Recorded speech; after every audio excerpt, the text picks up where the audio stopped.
예수님께서 요단강에서 침례를 받으시고 그리고 마귀의 시험을 이기시고 그리고 예수님은 그리스도로서의 자신의 일을 시작하게 됩니다.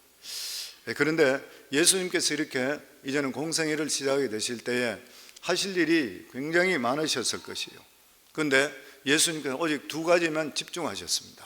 그 하나가 뭐냐면은 첫 번째가 회당에서 설교하는 것이었습니다. 이것은 사람들이 자기들이 고대했던 그러한 메시아에 대한 기대에 대해서는 너무나 충격적인 그러한 일이었습니다. 그러나 이 메시아로서 첫 번째 시작하신 일은 백성들에게 하나님의 말씀, 성경을 가르치는 것이었습니다. 16절에 보면 예수께서 그 자라나신 곳 나사렛에 이르사 안식일에 자기 규례대로 회당에 들어가서 성경을 읽으려고 서심해. 예수님은 하나님 말씀부터 먼저 가르쳤습니다. 왜냐하면 하나님 말씀이 영혼을 살리는 능력의 말씀이기 때문인 것이요. 하나님의 말씀은 말씀의 씨앗이 뿌려지게 되면은 반드시 결실함을 이루게 되어 있는 것입니다. 지금도 주님은 하나님 나라를 말씀으로 이루어 나가시고 있는 것이죠. 한 사람 한 사람들이 하나님 말씀을 들을 때 믿음이 생기는 것이에요. 그래서 믿음은 들음에서 나고 들음은 그리스도의 말씀으로 말미암는 것이라. 바로 이 믿음이 하나님 나라가 임하는 그러한 방식인 것입니다. 우리가 하나님의 백성이 된다고 해서 당장 이렇게 하늘나라에 올라가는 것은 아닌데, 믿음의 통로를 우리가 받는 그 방법, 우리가 이 세상에 하나님 백성으로 살아가는 그 통로를 받는 방법이 뭐냐면은 바로 하나님의 말씀을 받아서 그 말씀대로 살아서 하나님의 뜻을 이 세상에 이루는 삶을 살아갈 수 있어야 되는 것이에요. 그래서 예수님께서는 공생을 시작하면서 가장 먼저 하신 것이 뭐냐면 하나님 말씀부터 먼저 가르쳤습니다. 그리고 이것을 제자들에게 명하셨습니다. 그리고 두 번째가 예수님께서는 위대한 해방 선언을 하셨습니다. 바로 예수님께서는 이사야서 61장 1절에서 2절 말씀이죠. 유명한 이 성경 구절을 읽으셨습니다. 이사야서 61장 1, 2절에 있는 말씀은 이사야 선지자가 그동안 압제해 있다가 이제부터는 위대한 하나님의 축복이 시작된다, 이스라엘 백성들에게 선포했던 그러한 말씀이었습니다. 우리 18절부터 우리 19절까지 같이 읽겠습니다. 주의 성령이 내게 임하셨으니 이는 가난한 자에게 복음을 전하게 하시려고 내게 기름을 부으시고 나를 보내사 포로된 자에게 자유를, 눈먼 자에게 다시 보게 함을 전파하며 눌린 자를 자유롭게 하고 주의 은혜의 해를 전파하게 하려 하심이라 하더라. 이 인간의 위대한 축복의 시작을 하려면은 그러한 시대에 들어오면 두 가지 조건이 충족돼야 됩니다. 첫 번째가 뭐냐면은 하나님의 아들이 이 세상에 오셔야 되는 거예요. 죄 없으신 하나님께서 이 세상에 오셔서 우리 죄를 위해서 대신 죄를 전가 받으셔야 되는 거예요. 대신 죽으셔야 됩니다. 첫 번째죠. 예수님께서 동정녀 마리아로 말미암아 성령을 통해서 잉태되었습니다. 이 세상에 오신 것이요. 그리고 두 번째는 침례를 받으셔야 됩니다. 성령의 침례를 받으셔야 되는 것이죠. 사실 그리스도는 신성을 가지고 계시기 때문에 침례를 받으실 필요가 없는 것이요. 그러나 예수님께 침례를 받으신 것은 바로 모든 인간을 대신해서 대표로 침례를 받으신 것이요. 어제도 했던 그 말씀대로 예수님께서 성령에 이끌려서 광야에서 시험을 받는데 세 가지 시험을 받았습니다. 이 시험을 받았던 그 시험도 뭐냐면 우리 인간이, 완전한 우리 인간들이 이 세상에 항상 추구하고 있는 것들이에요. 그것이 첫 번째가 물질적인 것이죠, 두 번째는 정신적인 것이죠, 세 번째는 영적인 것입니다. 자기가 하나님같이 되려고 하는 이러한 것들에 대해서 예수님께 다 모든 것 시험을 이기시면서부터 공생애가 시작이 되었던 것이요. 그래서 이 본문의 말씀은 예수님께 이 세상에 오신 목적이 참 해방자로서 만천하에 공포하시는 그런 말씀입니다. 이 주님의 이 오식에 대해서, 그리고 축복의 시대가 되면 구체적으로 우리 인간들에게 어떤 일이 생기는 것인가. 오늘 여기 말씀 보면 주의 성령이 내게 임하셨으니, 하나님의 능력이 임하셨으니, 첫 번째 주시는 말씀이 가난한 자에게 복된 소식을 전하기 위해서라. 주님이 오신 것은 가난한 자를 해방시켜서 축복의 자유에 이르게 하시는 것이라. 늘 말씀드린 대로 우리가 성경을 읽으면 하나님은 원래 가난을 짓지 않았습니다. 이 세상을 지었을 때 정말 풍요롭게 지었었습니다. 성경을 보면 하나님께 천지 창조하실 때 인간을 지으시고 그리고 에덴 동산을 주셨을 때 풍성한 복을 주시어 생육하고 번성하라. 인간에게 가난을 주신 적이 없습니다. 창세기 1장 28절에 보면 하나님이 그들에게 복을 주시며 하나님이 그들에게 이르시되 생육하고 번성하여 땅에 충만하라. 땅을 정복하라. 바다의 물고기와 하늘의 새와 땅에 움직이는 모든 생물을 다스리라 하시니라. 하나님은 원래 가난을 지은 적이 없습니다. 가난은 저주로 말미암아 오는 것이죠. 하나님의 사전에는 가난이 없어요. 우리도 천국 가면 가난이 없습니다. 거기는 가난이 없는 것이요. 가난이 들어온 것은 인간이 마귀의 꾀물 빠짐을 통해서 하나님을 배반하고 피조물이 하나님같이 되려고 했기 때문에 하나님의 저주로 말미암아 오게 되는 것이요. 창세기 3장 17절에 18절에 보면 아담에게 이르시되 내가 내 아내의 말을 듣고 내가 너더러 먹지 말라 한 나무 실과를 먹었은즉 땅은 너로 인하여 저주를 받고 너는 종신초록 수고하여 그 소산을 먹으리라. 땅이 내게 가시든 불과 엉겅퀴를 낼 것이라. 너의 먹을 것은 밭의 채소인즉. 그래서 가난에도 외적인 가난이 있고 내적인 가난이 있죠. 내적인 가난이라는 것은 아담과 하와가 하나님을 배반함을 통해 그 속에 계시던 하나님의 능력에 하나님의 영이 떠나버렸잖아요. 그리고 인간의 영이 죽어버렸잖아요. 인간의 영이 죽어버림을 통해서 정체성을 잃어버립니다. 성도님, 우리 예수 믿기 전까지 내가 누군지 아는 사람이 있었습니까? 저는 그걸 자주 생각해요. 제가 나이가 37살 때 예수를 확실히 알게 됐는데 제가 요즘도 그런 생각해요. 내가 그전에 무엇을 위해 살았던가? 그냥 눈에 보이는 것 쫓아갔잖아요. 열심히 살고 돈 벌고 가족 그냥 잘 살고 뭐 이것만 되고 누구보다도 앞서고 싶고 그리고 열심으로 살아서 성공하고 싶고 그 다음에는 전혀 모르고 사는 거예요. 그냥. 그러니까 내가 누군지를 잘 몰라. 그냥 부모님이 낳았으니까 낳았는 것이고 그리고 내가 이 세상을 이렇게 살아서 나중에 어떻게 되고 전혀 생각하지 못하는 거예요. 뭔 것이요? 나라는 내가 왜 이 세상에 태어났다는 것을 전혀 기억할 수 없습니다. 알 수도 없는 거예요. 정체성 상실인 것이죠. 에덴 동산에서 범죄하고 생명의 근원이신 하나님께로 쫓겨나자마자 죄로 말미암아 영이 죽어버렸잖아요.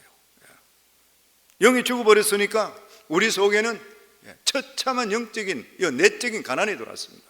그러니까 수많은 사람들, 많은 사람들이 큰 성공을 이루고 나서도 흠하다 해서 마약 중독, 딴 쾌락 중독 이렇게 되다가 자살한 사람도 있고 아니면 인생 폐인이 되어버린 거예요. 왜 그런 것이에요?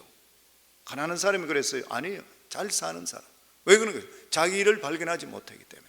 내가 무엇인지 돌아보고 아무리 세상에 많은 것을 들이킨다 하더라도 그 세상 것은 소물 같아서 갈증만 일으키는 것이 우리를 절대로 우리 자신들을 행복하게 만들어주지를 않기 때문인 것입니다. 그래서 우리 인간들은 자기 자신을 찾기 전까지는 동물적인 삶을 살 수밖에 없는 거예요. 그리고 그 안에서는 참 행복과 기쁨은 결코 누릴 수가 없는 것입니다. 그런데 이런 내적 가난에 있는 그러한 사람이 바로 예수 그리스도, 참 하나님이신 하나님 예수 그리스도께서 이 세상에 오셔서 내 죄를 위해서 그 나의 모든 것을 위해서 십자가에 못 박혀 죽으신 것을 깨닫게 되고 알게 되는 그 순간부터 내 속에 하나님이 주시는 성령이 들어오시면서 기쁨이 충만하게 되는 거예요. 우리 인생이 완전히 바뀌게 되는 것입니다. 말할 필요가 없는 그러한 일인 것입니다. 그래서 이 세상에는 오직 예수 그리스도가 성령을 통해 우리 속에 옴을 통해서 참 기쁨, 믿음, 소망 그리고 평강, 은혜, 희락이 넘치게 되어 있는 것이에요. 그래서 우리는 살아가는 삶 속에 예수님 때문에 늘 감사하고 기뻐하는 삶을 살아갈 수 있어야 되는 것입니다. 그리고 두 번째는 외적 가난인 것이죠. 창세기 오늘 읽은 말씀대로 하나님께서 아담과 하와가 범죄했을 때에 그 형벌로 땅에 저주를 주셨습니다. 그래서 엉겅퀴, 가시 그리고 이마에 땀을 흘려야 살게 되는 것이요. 인간은 죄로 말미암아 환경에 가난이 찾아오게 되었던 것이요. 그러니까 가난은 범죄의 대가인 것이요. 그런데 예수님께서 십자가에서 이 저주의 대가를 지불하셨습니다. 갈라디아서 3장 13절로부터 보면 그리스도께서 우리를 위하여 저주를 받은 바 되사, 예수님이 대신 저주를 받았어요. 율법의 저주에서 우리를 속량하셨으니 기록된 바 나무에 달린 자마다 저주 아래 있는 자라 하였습니다. 이는 그리스도 예수 안에서 아브라함의 복이 이방인에게 미치게 하려 함이라 말한 것입니다. 그리고 예수님께서 모든 가난을 대신 짊어지셨습니다. 예수님은 부유하신 하나님이시잖아요. 부유하신 하나님이 사람으로 오셔서 그는 가난한 나사렛 목수집에서 태어나고 자랐습니다. 만왕의 왕이 되시고 만주의 주인 되신 하나님이신 예수님께서 사역을 시작하면서 그 후에 거처할 꼴, 머리 둘 곳이 마땅치 않았다 그랬어요. 마태복음 8장 20절에 보면 여도 굴이 있고 공중에 새도 거처가 있으되 오직 인자는 머리 둘 곳이 없도다 탄식하면서 모든 가난을 짊어지셨던 거예요. 그래서 고린도서 8장에서 8장 9절에 보면 분명히 우리에게 말씀하시기를 우리 주 예수 그리스도의 은혜를 너희가 알거니와 부유하신 자로서 너희를 위하여 가난하게 되시면 그의 가난함으로 인하여 너희로 부욕케 하려 하심이라. 아멘. 그래서 예수님께 십자가에 못 박혀 죽으실 때 내가 다 이루었다 했때 주님께서는 가난의 모든 저주를 우리에서 해방시켜 주시고 하나님 우리가 정말 영혼이 잘된 같이 범사에 잘되는 귀한 복을 우리에게 내려주셨는 것이에요. 성도님, 신앙생활 너무 그렇게 고상한 척 할 필요 없어요. 우리 살아갈 때 보면 가난한 것이 얼마나 추한 일이에요. 사람들은 듣기 좋게끔 이야기할 때 가난은 죄가 아니고 불편할 뿐이다 뭐 이렇게 이야기해요. 물론 가난하면서도 정직하게 사는 사람이, 올바로 사는 사람이 엉뚱한 짓 하고 부하고 있는 사람과 비교할 수가 없는 일이죠. 그럼에도 불구하고 우리 삶 속에서 가난하면 얼마나 힘들어요. 너무나 힘든 일인 것이요. 김진웅 목사님 활빈교회 하면서 청계천국에서 교회를 자기가 개척해서 할 때 새벽을 깨우리는 그 책에 나와 있잖아요. 보면 자기가 가난한 사람들을 위해서 하고 그러고 나서 자기가 성경에 나와 있는 뭐 가난이 미덕같이 그렇게 생각하고 그 사역에 들어갔다가 너무나 처참하게 가난한 모습 보는 거예요. 나중에 가서 돈이 없어서 사람이 죽어가는데 없고 병원마다 찾아다니는데 돈 없다고 사람들 받아주질 않고 돈부터 먼저 내야지 치료해 준다 해서 없고 나서 몇 시간을 돌아다녔다 그러죠. 다니다 나중에 보니까 축 처졌는데 죽었다는 거예요. 그래서 이 세상 망해버리라 저주하잖아요. 그러면서 거기에 했던 말이 뭐냐면 가난만큼 더 저주가 없고 가난만큼 더 추한 것이 없다는 거예요. 성도님, 우리들도 먹고 살만하니까 우리가 그냥 뭐 고상하게 이야기하고 뭐 우리 가난 뭐 복에 대한 이야기, 물질에 대한 이야기 하는 것 같으면 뭐 사람 들을 때 기복끝이 이야기하지만 성도님, 우리 성경 나온 데 보세요. 전체적으로 보실 때 아브라함이 하나님 복을 줄 때 너는 복이 될지라 하실 때 아브라함이 정말 처음에 나올 때는 빈털털에 나왔다가 하나님 믿고 나서 어떻게 됐어요? 거부가 되어버렸습니다. 그래서 선교를 하는 것도 마찬가지로 꼭 복음이 들어갈 때는 하나님께 환경의 변화를 일으켜주죠. 문화혁명이 일어나게 되어 있는 것이요. 그러니까 우리가 사는 것, 내가 게을러서 가난하든지 아니면 예수 믿는데도 불구하고 특별하게 목회자나 선교자나 어떤 하나님 뜻이 있어서 가난하게 만들 수가 있습니다. 왜냐하면 영적으로 청빈해야 되는 일이니까. 그런데 그렇지 않고 성도들이 매일 가난해서 남들에게 돈 구워 가지고 아니면 남들에게 돈을 구워서 손가락질 받고 그게 어떻게 좋은 일이 될 수 있어요? 그게 너무 사람들 뭐 나는 물질에 상관없고 고상한 척 살 필요 없어요. 필요해요. 우리가 필요한 건 필요해요. 삶 속에 진짜 물질들이 필요해요. 단지 우리 삶 속에 물질이 우상이 돼서 안 되는 거예요. 하나님보다 물질이 앞서서는 절대로 안 돼요. 우리도 이 세상이 잘 돼야 돼요. 출세 다시 해야 되고 높은 자리에 올라가야 돼요. 그런데 그 목적이 어디에 있는 것이요? 물질에 있는 것이 아니고 높은 자리에 있는 것이 아니고 하나님께서 여기까지 이끌어 주시니까 하나님의 영향력, 능력을 나타내고 간증하고 하나님 뜻을 이루기 위해서 살아야 되는 거예요. 우리 자식들이 좋은 대학에 들어가야 되는 이유가 어디 있어요? 돈을 잘 벌어 부모들이 다 와서 기도할 때만 우리 아들 건강하시고 우리 자녀들 좋은 대학 들어가고 출세하게 하시고 다 기도하잖아요. 그게 아니에요. 다 같이 따라 들어갔잖아요. 세상 잘 되는 거. 근데 그러는 목적이 어디 있냐는 거예요. 저희 부부는 처음에 은혜 받고 나서 너무 좋았습니다. 진짜 렌트비가 없어서, 한 달 렌트비가 없어서, 집값 낼 것도 없어서, 학생이 뭐 돈이 어디 있어요? 돈이 없고 하니까 항상 힘들게 살았던 거예요. 매월 저희들은 저희 친구 집에 그 부인이 집에서 미장원 이 사투리를 많이 야미로 하는 뭐 이래 그런 식으로 집에서 하는데, 그래 돈을 잘 벌었어요. 항상 저희 아내가 가서 한 달 렌트를 빌려서, 한 달 렌트 그때 194불인가 200불 됐던데요. 빌려서 먼저 렌트 아파트세 내고, 그리고 제가 또 이렇게 해서 그러고 나서 또 빚을 갚아 나가고, 뭐 그 집에 빨리 갚지 말라 하는데 또 우리가 팔친 대로 빨리 갚아 나가면서 그렇게 저희들이 살았어요. 그런데 너무 기쁜 거예요. 말할 수 없는 기쁨이 있는 거예요. 그 저희 부모님 만나면, 우리 어머님 만나면, 어머님 만나고 되면은 거기 가서 항상 이야기하고, 너무 감사합니다. 너무 기쁩니다. 근데 진짜 하나님 은혜 속에 우리가 사는 게 얼마나 기쁜지 모르겠습니다. 우리 어머니 항상 보기에 혀를 이렇게 혀를 차는 거예요. 그러면 하는 말씀이 뭐냐면, 너희 사는 꼴이 그런데 뭘? 그 예수 믿으셔야 돼요. 너무 좋아해요. 너나 잘 믿어. 너나 잘 믿어. 대화가 안 돼요. 우리 살아가는 삶이 너무 힘들고 가난하게 사니까 대화가 안 되는 거예요. 한 번은 진짜 물질에 대해서 우리가 이야기하는데, 우리 사는 것 때문에 너 꼴이 그래가지고 뭘 하느냐. 그때 저희가 하나님께 기도했습니다. 하나님 물질 주시기 전까지 절대로 우리 어머니한테 전도 안 하겠습니다. 세상 사람은 통하질 안 해요.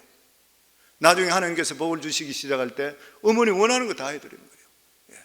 여행 가면 여행, 뭐 필요하면 필요한 것들, 민국 코트, 뭐 집이면 집, 뭐 다 그냥 해드리는 거예요. 정말. 부모님한테, 어머니한테. 그렇게 되면서 물질이든지 뭐든지 베풀면서 복음을 전하게 되니까 다 들어오는 거예요. 사람들이 다 들어오게 됐습니다. 성도님 모두 다, 우리 성광교회 성도님들은 우리가 하나님 일 바로 하기 위해서 물질의 복을 받을 수 있기를 주의 이름으로 축원합니다. 아멘. 우리가 내적으로도 충만할 수 있기를 바라고, 외적으로도 남들에게 나눠줄 준중, 정말 구워줄 준중 구이는 자가 되지 않기 바랍니다. 다니면서 사람들한테 궁한소리 하면서 예수 믿는다 하면 이 득이 안 되잖아요. 그래서 하나님께서 우리에게 말씀하시는 것이, 영혼이 잘 돼 보면 범사는 반명이 잘 되게 돼 있다. 우리 삶 속에 하나님의 역사가 나타나게 돼 있다. 우리 교회 지금 23년도 때지만은 처음에 정말 별 볼 일 없는 분들, 어렵게 사는 분들 다 이제 살잖아요. 우리가 예수 바로 믿게 되는 것 같으면 뭐 큰 부자, 떼부자는 안 될지 모르지만 그런 사람도 대줄 수 있겠지만, 하나님께서 우리 삶 속에 다 필요한 것들 채워주고 궁하지 않도록 만들고 우리 삶 속에 필요한 것들을 항상 채워주시게 되어 있는 것이요. 그러니까 성도님 솔직하게 구하시면 돼요. 하나님께 구할 때는 구하셔야 돼요. 우리가 구하고 찾고 두드리고, 나 지금 이거 필요합니다. 하나님, 나 부족합니다.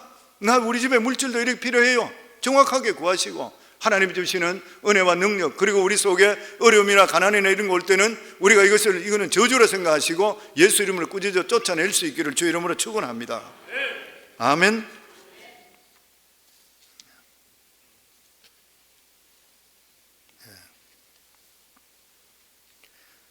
그리고 두 번째로, 예수님께서는 포로된 자에게 완전한 자유와 해방을 주시려 오셨다 그랬습니다. 포로된 자에게. 우리 인간에게 이 세상에 살 때에 가장 좋아하는 것에 대해서 다 포로되어 있습니다. 여자를 좋아하게 되면 여자에 포로되잖아요. 남자를 좋아하게 되면 남자에 포로되는, 이성이 포로되는 것이죠. 왜냐하면 자나 깨나 그것만 생각하기 때문에 그래요. 포로된 것이죠, 보면. 어떤 사람은 도박에 포로되어 있습니다. 헤어나지 못하는 것이요. 저는 그런 분들 너무나 많이 봤습니다. 저는 회계 업무를 보면서 워싱턴에서 오랫동안 있었잖아요.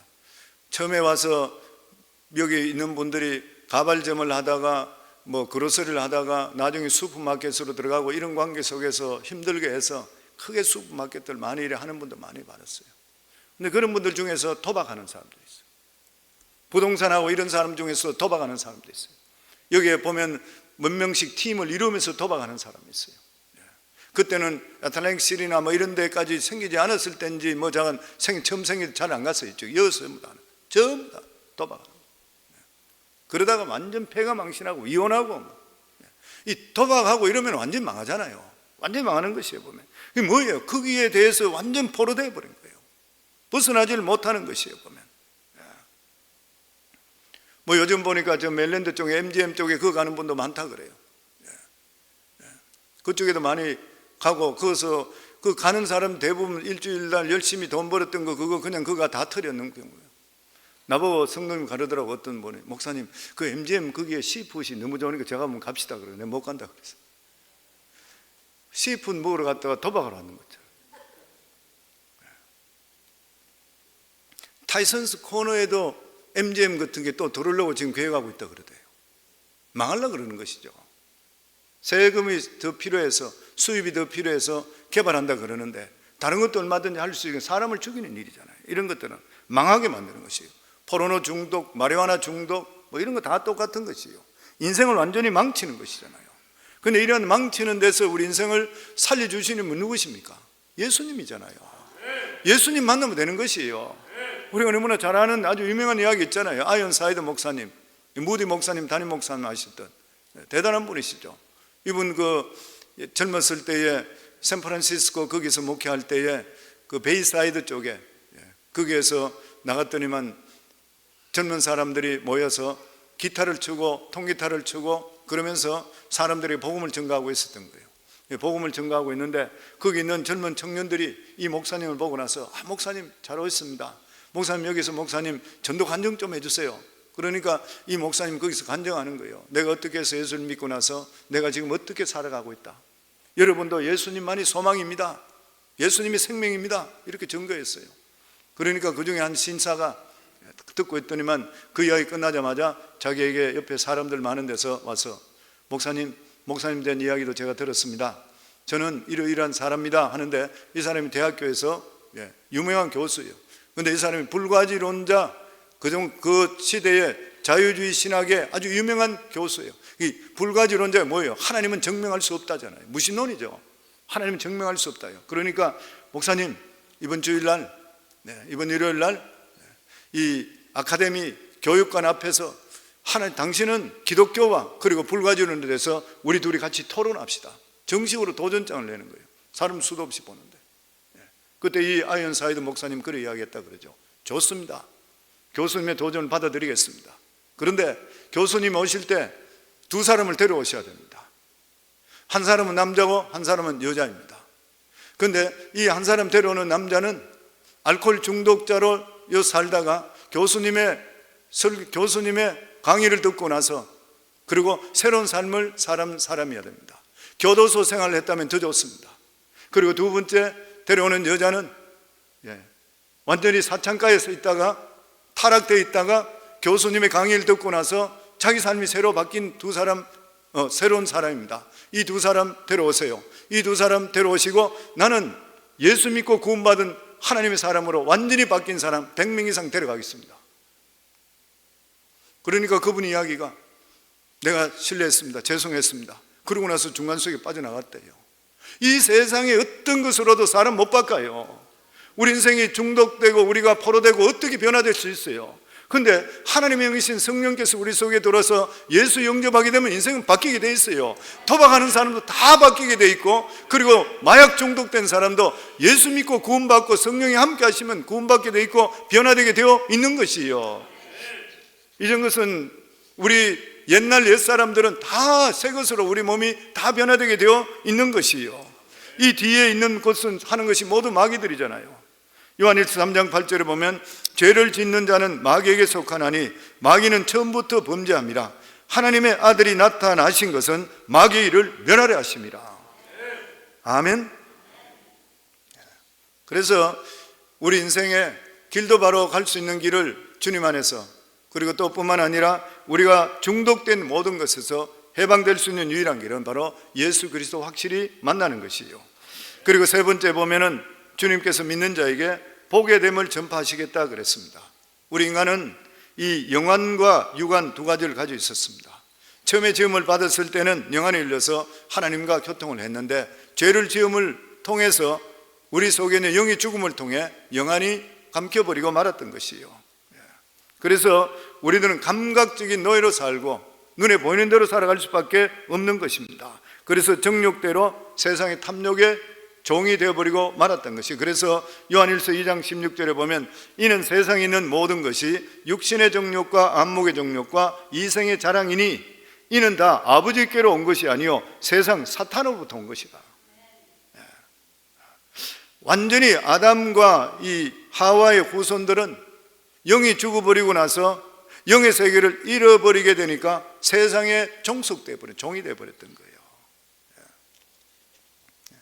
근데 예수 그리스도를 우리가 영접하는 순간부터 성령께서 우리 속에 들어오기 때문에 우리 영이 살아나게 되고 영안이 열리게 돼 있는 거예요. 그래서 우리는 세상 사람과 틀리게 살잖아요. 보면은 고린도서 5장 17절에 보면 그런즉 누구든지 그리스도 안에 있으면 새로운 피조물이라 이전 것은 지나갔으니 보라 새 것이 되었도다. 넷째로 예수님께서 눌린 자에게 자유하겠다고 선언하셨습니다. 사도행전 10장 38절에 보면 하나님이 나사렛 예수에게 성령과 능력을 기름 붓듯 하셨음에 그가 두루 다니시며 선한 일을 행하시고 마귀에게 눌린 모든 사람을 고치셨으니 이는 하나님이 함께 하셨습니다. 성령, 마귀는 사람을 누릅니다. 누르는 것이죠. 마귀는 사람을 억압해서 영적으로 병들게 하고 심적으로 불안, 공포, 좌절, 절망에 이르게 하고 육신적으로 눌려서 병들게 만듭니다. 그리고 생활을 눌려서 파탄시켜버려요. 가정을 깨버리는 그런 경우가 생기는 것이에요. 잔디밭에 돌을 놓게 되면은 큰 돌을 하나 놨다 그러면 돌 밑에 잔디는 못 살아납니다. 노랗게 돼버립니다. 못 살아나죠. 돌을 만약에 거기 며칠 있다가 떼보시게 되면은 밑에 눌렸던 데는 색깔이 파랗질 못하고 노래져요. 재구시를 절대 못하는 것이에요. 마찬가지로 마귀에게 눌려 있으면은 영과 몸과 이 마음 이런 게 자라질 못하고 절망 가운데 처해져 있는 것이요. 절망은 너무나 무서운 것입니다. 결혼할 때 아름다운 꿈을 꾸고 결혼했는데 가정이 모두 다 절망에 빠져보세요. 얼마나 불행한 그런 일인 것이요. 예수님께 오신 것은 타락한 후에 인간의 삶 속에 이러한 고달픔과 절망과 모든 질병, 무거운 짐을 대신 짊어지시고 해방시켜 주시기 위해서 이 세상에 오셨는 것이요. 마태복음 11장 28절로부터 보면 수고하고 무거운 짐진 자들아 다 내게로 오라 내가 너희를 쉬게 하리라. 나는 마음이 온유하고 겸손하니 나의 멍에를 메고 내게 배우라. 그리하면 너희 마음이 쉼을 얻으리니 이는 내 멍에는 쉽고 내 짐은 가벼움이라 하시니라. 예수님께 오시면 이러한 모든 눌린 자들이 자유케 되는 것이요. 왜 그런 것입니까? 강한 자가 약한 자를 물리치기 때문인 것이요. 예수님은 하늘과 땅의 모든 권세를 가지고 계신 가장 강하신 하나님이신 것이요. 그래서 그리스도 안에 오실 때는 우리가 그리스도 안에 있게 되면 또 그리스도 이름으로 구제될 때는 악한 것들은 떠나가게 되어 있는 것이요. 그래서 병을 위해서도 우리가 기도할 때 그렇잖아요. 나사렛 예수 이름으로 명하노니 악한 병마야 떠나갈지어다 명령하잖아요. 예수 그리스도 이름으로 명령할 때에 악한 것들이 떠나갈 줄을 믿습니다. 그래서 병으로 고통당하고 있는 분들도 자기 병에 부위에 대고 계속 예수 이름을 꾸짖으셔야 돼요. 이 악한 병마야, 내 몸에 틈탄 이 더러운 병마야 떠나갈지어다. 그리고 또한 정신적으로 어렵든지 아니면 가정적으로 여러 가지 어렵게 하는 이런 게 있다면 예수 이름을 꾸짖어 쫓아낼 수 있기를 주 이름으로 축원합니다. 아멘. 그리고 마지막으로 21절에 보면 이에 예수께서 그들에게 말씀하시되 이 글이 오늘 너희 귀에 응하였느니라 하시니, 예수님은 사람들에게 앞으로 좋은 시절이 오면 소경이 눈을 뜨고 그리고 안전병이가 일어나고 벙어리가 말한다 이렇게 말씀하지 않았습니다. 바로 오늘 이 말씀이 너희 귀에 들릴 때 하나님의 역사는 너희에게 임하게 되어 있다고 하는 것이요. 바로 이 순간부터 하나님 말씀이 들릴 때부터 하나님의 역사는 우리 삶 속에 임하게 되어 있는 것입니다. 그렇기 때문에 성도님들, 우리가 오늘도 이 시간에 하나님의 살아계심을 믿으시고 믿음으로 하나님께 기도할 때에 예수님이 말씀하신 이 능력의 말씀들이 우리 삶 속에 임할 줄을 믿습니다. 기도하지 않게 되면 그런 역사가 나타나지 않게 되지만 믿음으로 하나님께 기도하게 되면 하나님의 놀라운 역사, 약속했던 말씀, 이에 예수께서 그들에게 말씀하시되 이 글이 오늘 너희 귀에 응하였느니라 하시니, 예수님은 과거의 하나님이 아니시라 오늘도 살아계신 역사하시는 하나님이시요. 믿음으로 우리가 기도하게 될 때 하나님의 능력은 우리 삶 속에 반드시 임할 줄을 믿습니다. 주님께서 오셨던 이 놀라운 희망의 축복의 말씀, 이 말씀이 오늘도 새벽에 나와서 마음에 소원을 두고 기도하는 성도님들에게 모두 임할 수 있기를 주의 이름으로 축원합니다.